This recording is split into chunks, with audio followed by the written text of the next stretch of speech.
On చేసి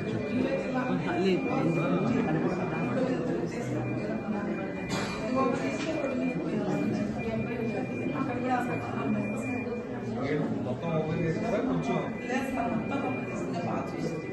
మొత్తం open చేయలేదని చెప్తున్నారా?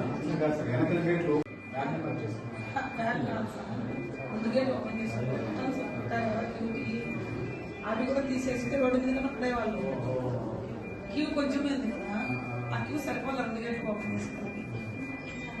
ఇది చాలా దూరం సార్. ఇంతకుముందు ఇప్పుడు 2014 నుంచి పాదయాత్ర అమలు చేస్తున్నారు.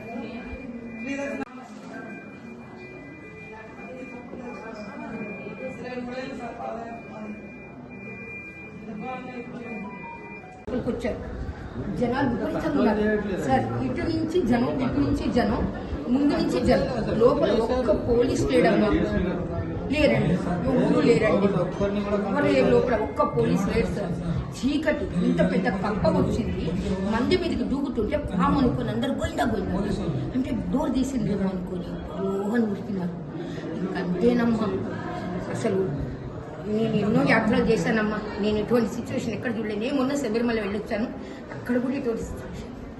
ఇదంతా పోలీసుల నిర్లక్ష్యం. మీరు ఏమన్నా అనుకోండి, తప్పు అనుకోండి, ఒప్పు అనుకోండి. కళ్ళ ముందు ప్రాణం పోయిందమ్మా ఒక ఆవిడది, కళ్ళ ముందు ప్రాణం. చచ్చిపోవడానికి దర్శనానికి వస్తారా? ఎందుకు వస్తారు మీరు దర్శనానికి అని అడుగుతున్నాడు పోలీసు. మీకు తెలిసి ఎందుకు వస్తారమ్మా? చావడానికి వస్తారా? దర్శనానికి వెళ్తున్నాడు ఆయన.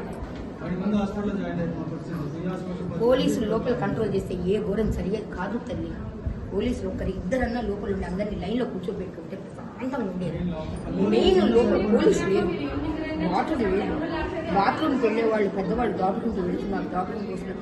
దూరమైన పరిస్థితి. అసలు తాళం ఎందుకు వేశారు అర్థం కాదు. తప్పదు తప్పదు. వేసేదే లేకుండా గొర్రెల మంది వేసినట్టు వేసేసి అందరినీ జనాలు